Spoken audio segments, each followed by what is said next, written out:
Olá! Hoje eu vou ler para vocês o penúltimo capítulo do nosso livro. É o capítulo 53. Pela manhã, o jovem Ezequiel bateu à porta do quarto de Lucano e, abrindo-a, o médico viu que o rosto dele estava cheio de medo e incerteza. Meteu um pacote nas mãos de Lucano e gaguejou. Isto chegou de Tiberíades esta manhã, trazido para ti por um soldado romano. Não tenhas medo, disse Lucano bondosamente, tocando o ombro do moço. São apenas cartas para mim, enviadas pelo amigo de Jerusalém, Hilel ben Amram. Sentou-se na cama e leu as cartas que tinham sido entregues na casa de Hilel. Havia uma de Ísis, outra de Aurélia, sua irmã, outra de Prisco e ainda outra de Plócio. Leu-as todas com amor. Às vezes suspirava. Tornaria a ver aqueles que tinham seu afeto? Sua mãe estava velha, mas pela primeira vez não implorou que ele voltasse a Roma, ao menos para uma visita. Escrevia, abre aspas, caro filho, deves fazer o que teu espírito ordenar, e eu compreenderei. Tive um sonho no qual me disseram que já não pertences à tua família e que Deus te chamou e deves obedecer. Lembra-te, porém, com amor de nós, pois realmente estás sempre em nossos corações. Fecha aspas. Havia muitas notícias felizes da família, e Lucano regozijou-se com elas. Mas Tibério César ia declinando, e Roma secretamente esperava que ele morresse, pois se tornara terrível e crudelíssimo, totalmente sem compaixão ou piedade. Seus crimes eram legião. Era como se tramasse contra seu império e seu povo uma vingança horrenda. Lucano suspirou. Que o povo sentisse a cólera de seus governantes, pensou, pois é ele o culpado de seus excessos. Agora lia a carta de Hilel, com profundo interesse e excitamento. Antes de mais nada, Hilel estava esperando pela volta de Lucano para realizar o casamento de Arié ben Eleazar e Léa. Tivera um visitante em sua casa. Abre aspas. Hás de lembrar-te, meu querido Lucano, que te escrevi sobre Saulo de Tarso, ou Gaio Júlio Paulo, como é conhecido em sua cidadania romana. É um fariseu e foi antigamente um dos homens de convicções religiosas mais conservadoras e profundo observador da lei, apesar de sua posição entre os romanos e de sua alta categoria como administrador e advogado. Era também homem orgulhoso e arrogante, de língua muito flexível, como acontece a muitos advogados, e das opiniões mais rígidas.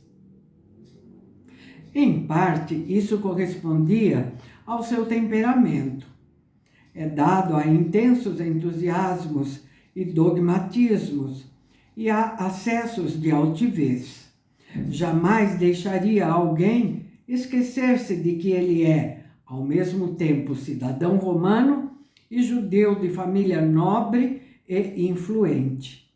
Insolência para ele era coisa insuportável, que devia ser punida de imediato. Para um jovem, mostrava-se imensamente rígido em seu orgulho e terrivelmente honesto. Nos tribunais de leis, seu gênio forense era muito temido e admirado. Acima de tudo, sempre foi um judeu devoto, odiando os que sequer ousavam duvidar da Torá em seu mínimo pormenor. Quando ouviu falar em Jesus, o humilde Nazareno, e nos boatos de que ele era filho de Deus, ficou ultrajado e pessoalmente insultado. Nada de bom jamais veio de Nazaré, escreveu ele certa vez.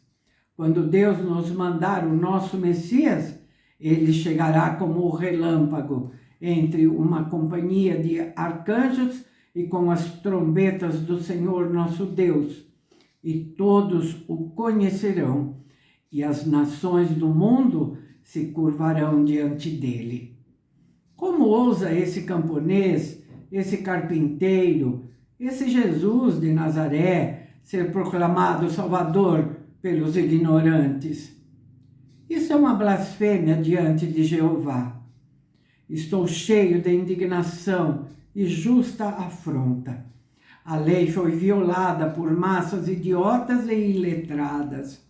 Sabes que sempre desprezei os iletrados, que cantam suas preces por ouvi-las e nada sabem da verdadeira lei e suas implicações.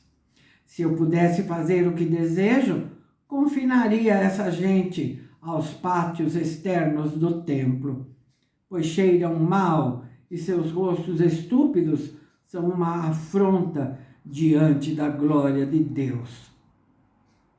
E seus sacrifícios deveriam ser rejeitados.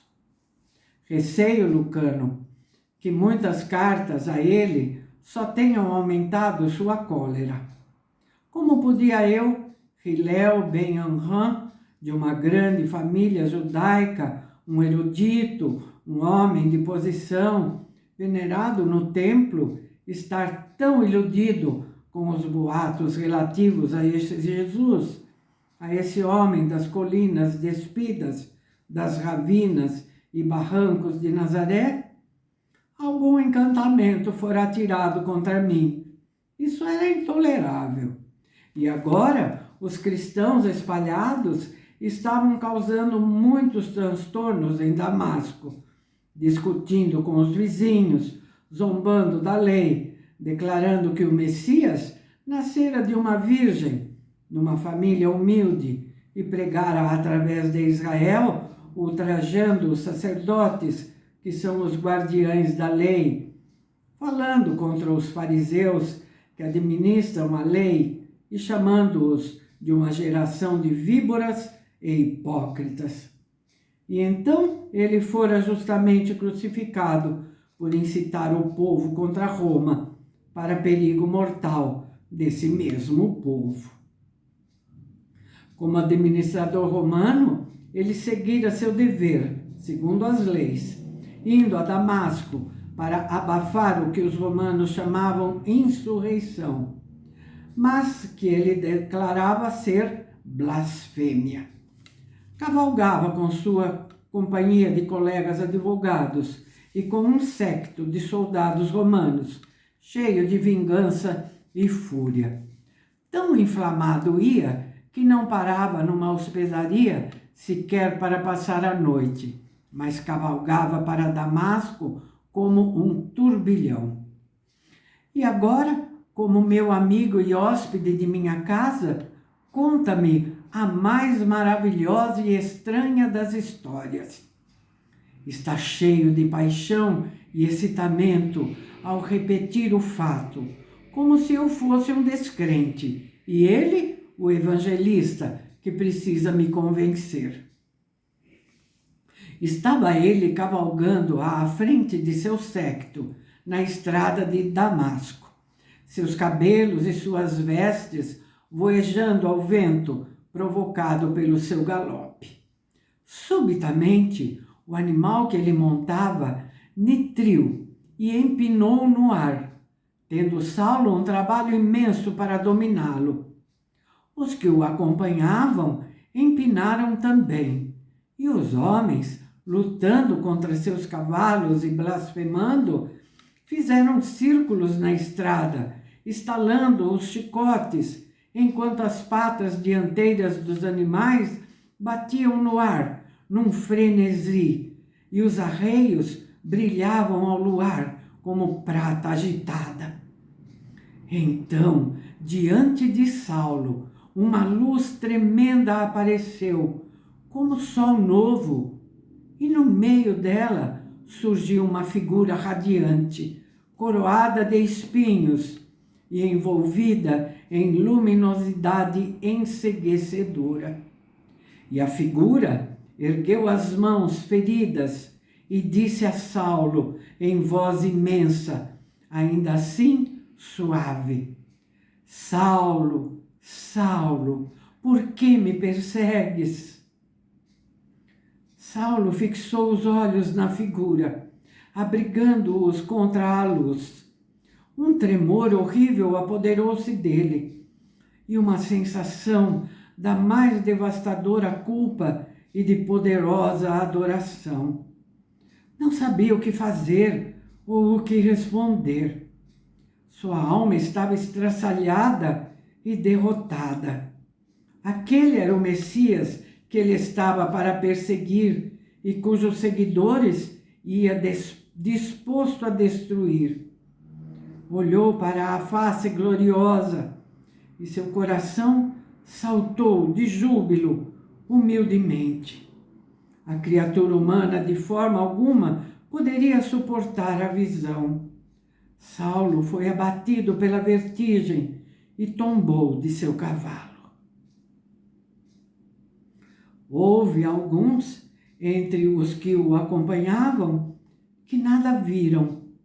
Outros declaravam ter percebido luz deslumbradora que os enchera de terror. Fosse como fosse, Saulo voltou para Jerusalém, homem transformado, elevado, cheio de lágrimas, repleto de alegria e angústia que se mesclavam, e de apaixonado amor.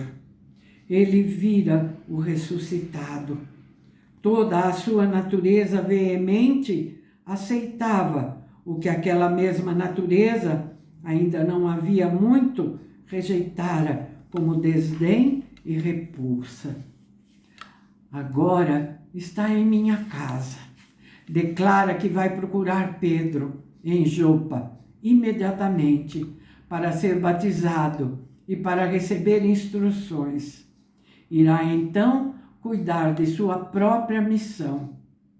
Disse-me: ele, nosso Senhor, não veio apenas para os judeus, mas para os gentios. Eu me tornarei uma voz para os gentios e hei de levá-los à salvação. Lembra-te que isso estava sendo dito pelo altaneiro Gaio Júlio Paulo. Consegui persuadi-lo a esperar até a sua volta, quando retornasses da visita a Maria e a Galileia. Ele ainda é homem muito impaciente e de início recusou. Não podia adiar por um instante o trabalho que deve fazer. Contei-lhe tudo a teu respeito, meu querido amigo. E agora ele declara que tu e ele ireis juntos até Pedro. Não sei o que Pedro fará com ele. Pedro, o pobre Galileu, o humilde pescador. Saulo é um homem impetuoso e mesmo agora não consegue esquecer-se de que pertence a uma nobre família judia e é cidadão romano. Está imbuído de entusiasmo e adoração. Discutirá com Pedro. E Pedro com ele? Saulo acredita ter recebido uma incumbência especial de Nosso Senhor. Incumbência que, segundo ele próprio insinua, ainda é superior à dos apóstolos. Será ele arrogante para com Pedro? Humildade é coisa que dificilmente lhe chegará à alma. Pedro viu e acreditou.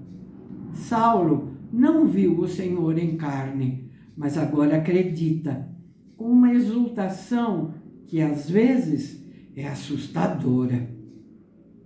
Chega a fazer-me discursos, adverte-me, a mim, que há tanto tempo tentei convencê-lo.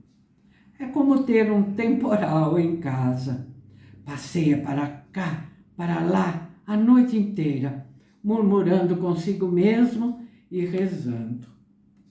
Ontem disse-me: estou interessado nesse Lucano e nas histórias que a respeito dele me contaste.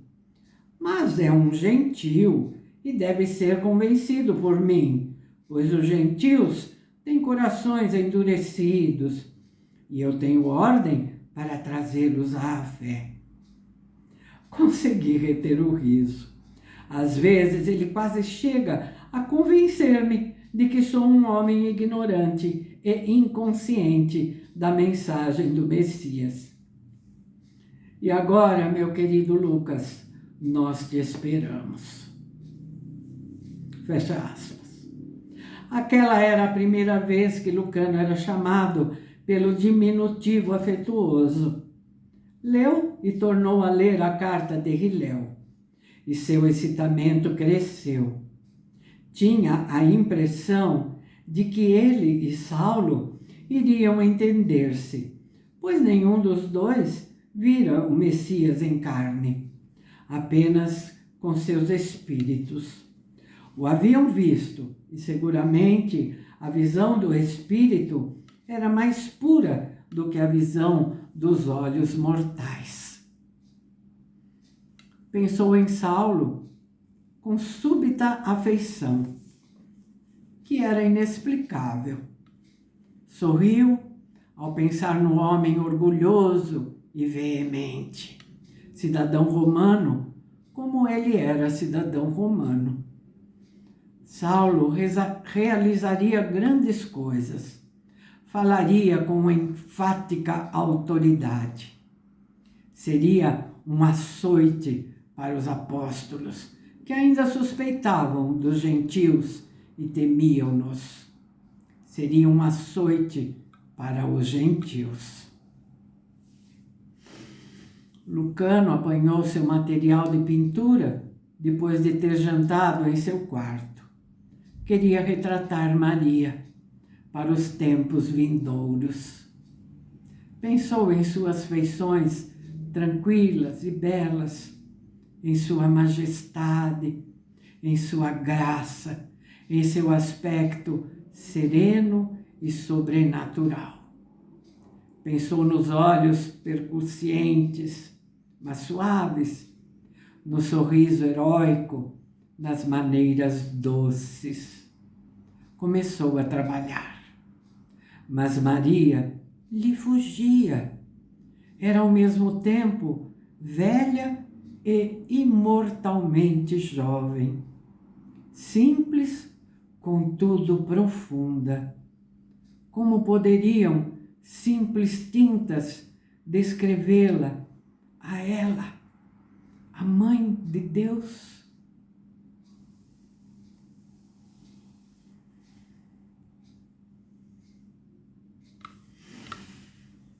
É isso. Para compensar o capítulo, o vídeo anterior que foi tão longo, né? Então, minha gente, isso quer dizer o quê? Que no próximo vídeo eu vou ler para vocês o último capítulo do nosso livro.